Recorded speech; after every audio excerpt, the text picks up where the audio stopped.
الحمد لله والصلاة والسلام على رسول الله. السلام عليكم ورحمة الله وبركاته. بداية عايزين جميعا نحيي شهداء ثورة 25 يناير الذين كانوا سببا بعد الله في هذه المؤتمرات وهذه الوجوه الجميلة التي أراها أمامي الآن. فتحية للشهداء ثورتنا المجيدة عليهم رحمة الله جميعا، وأن يجعل الله مثواهم الجنة مع الشهداء والصديقين. قال رسول الله صلى الله عليه وسلم: ما من أيام العمل الصالح فيها أحب إلى الله إلا من هذه العشر. قالوا: يا رسول الله ولا الجهاد في سبيل الله؟ قال: ولا الجهاد في سبيل الله إلا رجل خرج بماله ونفسه فلم يرجع من ذلك بشيء. وهذا يبين لنا فضل هذه الأيام التي تمر بها الأمة الإسلامية. وأنا أرى من وجهة نظري أن من أفضل الأعمال الصالحة في هذه الأيام الفاضلة إزالة الفساد والأخذ على يد الفاسدين وإقامة النظام الصالح وإصلاح حال بلدنا هذا. ولقد قام بالثورة شباب واستشهدوا وتركوا لنا حريتنا التي نتمتع بها جميعا الآن. ونحن الآن أمامنا فرصة أن نستكمل هذه الثورة.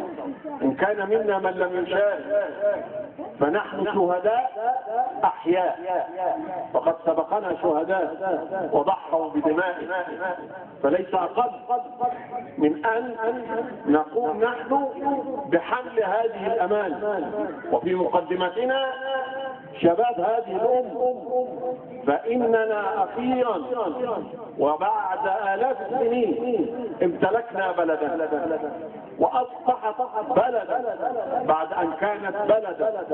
كانوا وكنا قبل الثورة نتمتع بأعلى درجات الظلم والطغيان بحكم مستبد فاسد، وكنا نترك لهم البلد ونقول هي بلدهم فليفعلوا فيها ما شاء وليتركونا في بيوتنا من كثرة ظلمهم وجبروتهم.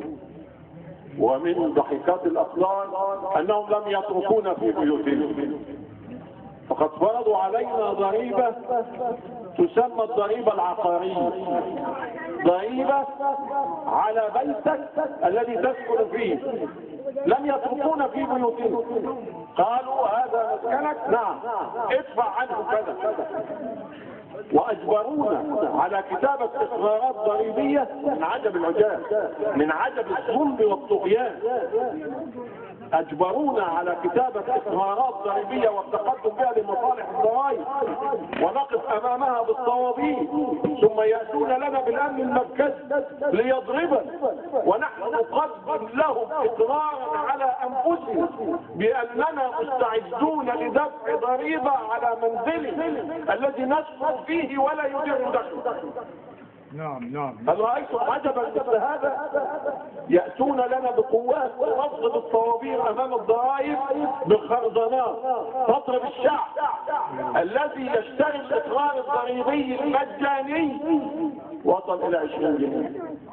شعب مستسلم، ولكنه كان يحضر اليوم عظيم رأى في العالم كله عظمة هذا الشعب. وأيامها الواحد تذكر نقطة كانت بتقال، كان في كمين مرور على الطريق، وطبعا احنا كلنا شفنا الكمائن وهي مكتر الكمائن لغاية البلد كلها ما كانت كمائن، والفساد ملوش كمائن. الكمائن لأهل البلد الفقراء البسطاء. كمين يقال بالضبط انه ده كمين واحد بيحصل الغرامة وواحد بيضرب بالقتل. ينزل الراجل يدفع وينضرب ويمشي. الطابور طول خالص والناس زهقت. واحد من اللي واقف في الطابور في السيارات نزل يزعق في ايه وما مش يشبعش مش عارف ايه يا عم مالك زعلان ليه؟ قال لهم هاتوا لنا واحد يضرب وواحد يقف عشان نخلص. شوف احنا وصلنا لغايه فين؟ فرضوا علينا ضريبه ماشي، على البيت اللي ما بيجيبش فلوس ماشي، انزل اكتب اقرار على نفسك وقول فيه والله الاقرار مكتوب فيه كده. بص عشه خشبيه الاقرار مكتوب فيها مضبوط. طبعات الحكومه المصريه للشعب المصري يوسف بطرس غالي اللي نهبها ومشى وسافر هو اللي كتب على الشعب المصري ان اللي عنده عشه خشبي كده. نزلنا جبنا الاقرار المجاني كان هو جبناه من السوق السوداء ب 20 جنيه جبناه وقلنا عشان نقدموه وناكله في الطوابير. زعجوا من شكلنا في الطوابير واحنا واقفين من الصبح جابوا لنا الامن المركزي اضافي واحنا رايحين نقدمه على نفسنا اقرار ونقول لهم خدوا فلوس على البيت اللي احنا ساكنين. يعني لما قلنا بلدهم وسيبناها لهم هم ما سابوناش. ده حالنا جاب الثوره نموذج جابت الثوره والعالم كله انبهر. واللي جنب الثوره فئه الشباب اللي هي بقت البلد وفيه غالبيه عظمى لا تشارك في الثوره في ميدان التحرير او في ميادين المدن والمحافظات. الفئه دي مطلوب منها الان ان تحمل هذه الثوره. فقد اصبحت اخيرا البلد بلد ولم نفرط في هذا ابدا قسما لن يعود العهد الماضي. قسم لن يعود العهد الماضي وانتهى واصبحت بلدنا هي بلدنا وعليكم انتم ان تستكملوا مطالب هذه الثوره.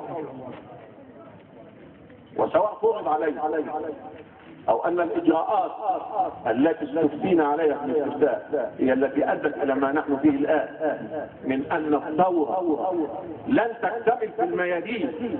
فقد اشتكوت من اعطال المصالح.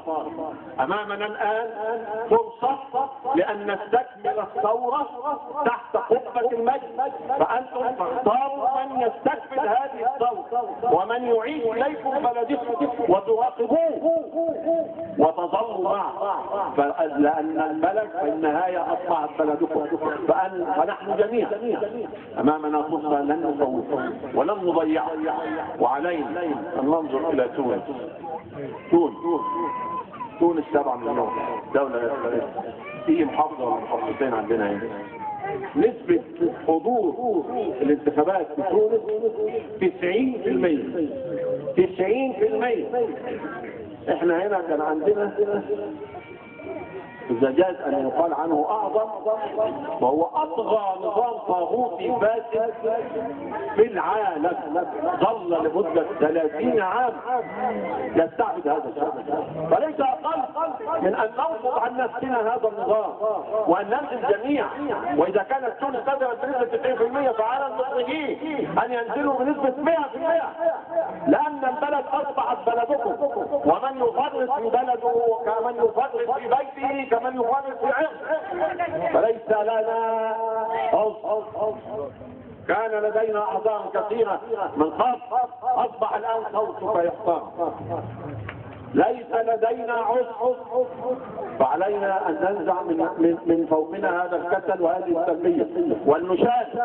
بل لا نشاز، نحن نقول لأنها بلدنا ونخصصها ونفعلها بإرادتنا. وفي النهاية أطلب من نفسي وإياك ألا نفوت هذه الفرصة حتى لا نندم. فعلا دفع ثمن هذه التضحية التي نتمتع بها آلاف من الشهداء وآلاف من المصابين الذين لم يحصلوا على حقوقهم حتى الآن.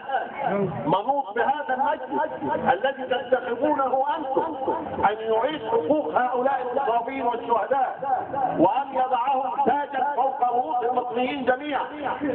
منوط بهذا المجلس فوق مهامه التشريعية والرقابية منوط باستكمال مطالب الثورة. فالثورة ما زال لها مطالب، ونحن ان كنا نشتكي الآن من تعطل الأحوال وتعطل الأعمال بسبب الوقفات، فان كنا نريد ان نتخلص من هذه الأعطال علينا ان ننتخب مجلسا يستكمل هو مطالب الثورة. ان كنا لم نستطع استكمالها عن طريق الشارع فلنستكملها في برلمان الثورة.